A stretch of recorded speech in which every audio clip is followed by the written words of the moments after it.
Monsieur Omar, est-ce que vous nous entendez, Monsieur Omar Ahmed Sahib? Oui, oui, je vous entends bien. Salam alaikum. Wa alaykoum salam wa rahmatullahi wa barakatuh. Alors, que dire, Monsieur Omar, de cette personne quand il dit quand on parle du djihad, on nous parle de croisade? C'est vrai, hein, D'accord. dans le Coran. Bien, déjà, en fait, Allez-y, allez-y. déjà, en fait, on se rend compte que Majid Pacha, le fait qu'être dans la lecture de l'islam tel que on le présente dans majoritairement dans le monde musulman.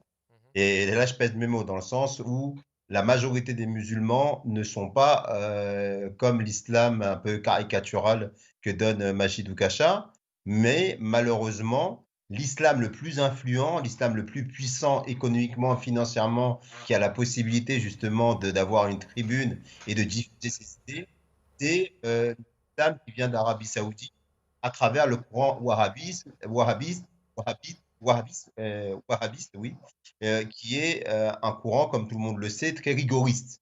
Et donc, lorsque Majid Oukasha critique l'islam, il a toujours en tête cet islam-là qui a monnaie courante et qui est aujourd'hui diffusé le plus largement, même s'il ne constitue pas la majorité. Mais encore une fois, à cause de la puissance économique et financière de ce courant de pensée, eh bien, c'est cet islam-là qui est véhiculé par les musulmans eux-mêmes, que relayent les médias et qui, au final, fait penser que bon, voilà, l'islam est une religion un peu rétrograde, violente, et rigoriste.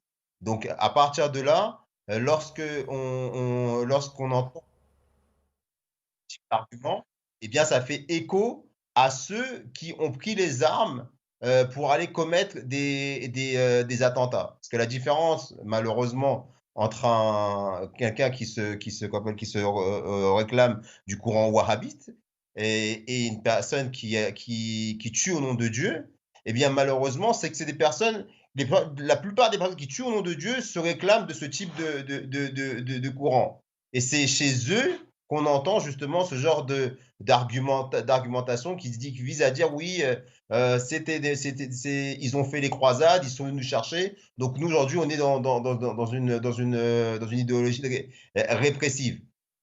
Et donc, ce sont les extrémistes de ce courant. Attention, je ne dis pas que tous les wahhabites sont des terroristes, je dis simplement qu'il y a des courants extrémistes de ce courant de pensée qui véhiculent ce genre d'idées. Et donc, d'emblée, à partir du moment où on situe ce contexte-là, on comprend donc que là-dessus, Majid Oukasha fait une erreur.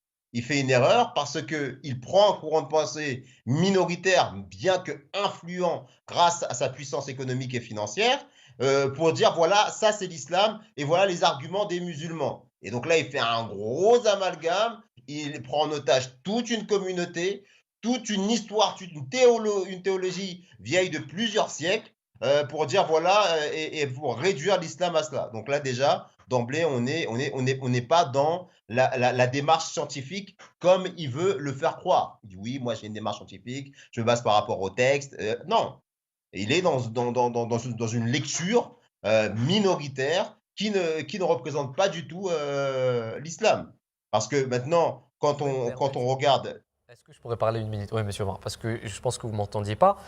Justement, Monsieur Majid Oukasha, il nous dit, vu que la théorie, elle a été pratiquée, la pratique nous prouve que la théorie n'est pas vraie. Qu'est-ce qu'il faut dire à ce genre de personnes? Par exemple, ce courant de pensée qui fait la promotion du djihad violent, est-ce que quelque part pour lui, hein, c'est ce qu'il est en train de dire, lui il dit que vu que c'est pratiqué comme ça, vu que la théorie a été mise en pratique, et que la pratique n'a pas été exemplaire, ça prouve que l'islam est faux. Que dire à ça, Monsieur Omar? eh bien, moi, je citerai des islamologues, et un islamologue en particulier qui s'appelle Bousquet, qui est un islamologue français qui était en même temps juriste, et qui, lui, justement, il a vraiment une démarche scientifique. Il dit déjà d'emblée, c'est une erreur de penser que l'islam a été linéaire, et qu'en réalité, l'époque du saint prophète Mohammed, Et l'époque qui a suivi les califes, à savoir l'époque des Omeyyades, eh bien, sont deux époques à prendre en considération séparément, parce que les conditions n'étaient pas les mêmes. Il faut se rappeler quand même que les Arabes, pendant des siècles, ont été considérés par leurs puissants voisins comme des attardés, comme des illettrés, comme des personnes qui n'avaient pas de civilisation. Comment ces tribus nomades, du jour au lendemain, parce qu'on peut dire que c'est du jour au lendemain, c'est en l'espace de moins d'un siècle, que l'Empire perse est tombé, Byzance, ils ont commencé à faire trembler l'Empire romain. Comment on peut expliquer qu'une société barbare depuis des siècles, du jour au lendemain, se transforme et commence à aller à aller chercher la bataille avec ses puissants voisins et en plus l'emporter? C'est pas du tout comme ça que ça s'est passé. Les faits historiques ne disent pas ça du tout. La plupart toutes les guerres qui ont été livrées dans les premières heures de l'islam, à savoir l'époque du saint prophète Mohammed et ses khulafas, eh bien, ça a toujours été des guerres défensives. Et lorsque les musulmans ont été obligés de prendre les armes, ils ont, après avoir pris les armes, leur avoir été imposé la guerre, ils ont conquis ces territoires. Et une dernière chose que je voudrais ajouter ici, pour bien démontrer que dans les premiers temps, les musulmans n'ont pas fait de guerre agressive. C'est parce que après avoir conquis les grands territoires à l'époque des califes, lorsque le califat bien guidé a été enlevé et qu'il y a eu commencé à avoir des rois iniques, il y a eu des dissensions internes au sein de la Oumma, au sein de la communauté musulmane. Malgré ces dissensions, les peuples conquis n'ont pas profité de la situation pour se soulever et renverser un régime. Alors c'est quand même étrange. Comment cela se fait-il que des nations conquises, soi-disant par la violence, contraintes, qui ont été coercées, eh bien comment ça se fait que les habitants de ces nations-là, qui ont donc été des victimes selon une lecture d'un Majid Oukacha, n'ont pas profité du désarroi, du désordre, de la division qui régnait au sein de la communauté musulmane pour pouvoir prendre leur liberté? C'est une question qu'il faut se poser et que j'aimerais bien que ce critique nous donne une réponse. Monsieur Omar Ahmed Saeb, et d'ailleurs je pense que Monsieur Nabil Mirza veut rajouter quelque chose là-dessus. Non, je voudrais juste parler du fait que quand Majid Oukacha a dit que quand on parle de terrorisme, djihad, etc., et qu'on renvoie dans le passé, mais le problème c'est que Majid Oukacha lui-même, c'est pas un expert de l'islam. Qu'est-ce qu'il a étudié? C'est pas parce qu'on s'appelle Majid que maintenant on connaît tout sur l'islam. Donc il fallait voir les experts. Qu'est-ce que, par exemple, les experts disent à propos de l'État islamique, par exemple, ces groupes qui... Les personnes qui ont fait des études sur la question de l'islam. Ils ont vraiment étudié les attentats suicides, par exemple. Par exemple, j'ai une référence de quelqu'un qui s'appelle Robert Pope. C'est quelqu'un qui a, de 1980 à 2005, de l'année 2005, il a étudié tous les cas des attentats suicides. Et c'est un total de 315 cas. Ça veut dire que c'est vraiment quelqu'un qui connaît son sujet, il sait de quoi il parle. Et quelle est donc la conclusion que lui, il tire? Il dit qu'il y a très peu de liens entre le terrorisme suicidaire et le fondamentalisme islamique ou les religions. Ce que tous les attentats suicides ont en commun est un objectif séculier et stratégique spécifique de contraindre la démocratie moderne à retirer les forces militaires du territoire que le terroriste considère comme leur patrie. Donc on voit un expert, et notre bien-aimé calife, le 5e calife, le chef suprême de la communauté Ahmadiyya, il l'a répété. Il est parti dans les parlements européens, on a fait des conférences de paix pour dire que ces gens-là, aujourd'hui, ils se revendiquent musulmans. Mais au final, le résultat, c'est que qui sont les gens qui sont en train de les financer? D'où viennent les armes, etc. Donc il faut toujours, et ça c'est du présent, c'est pas le passé, c'est ce qui se passe aujourd'hui, maintenant, et ce qui est corroboré par des références des experts qui nous disent que ça n'a rien à voir avec la religion. Vous pensez que c'est plus politique que religieux, c'est ça? C'est plus politique, il y a toujours ce gain de territoire. Vous savez, on parle de djihad. Le djihad qui a été pratiqué par le prophète Mohammed sallallahu alayhi wa sallam et ses sahaba.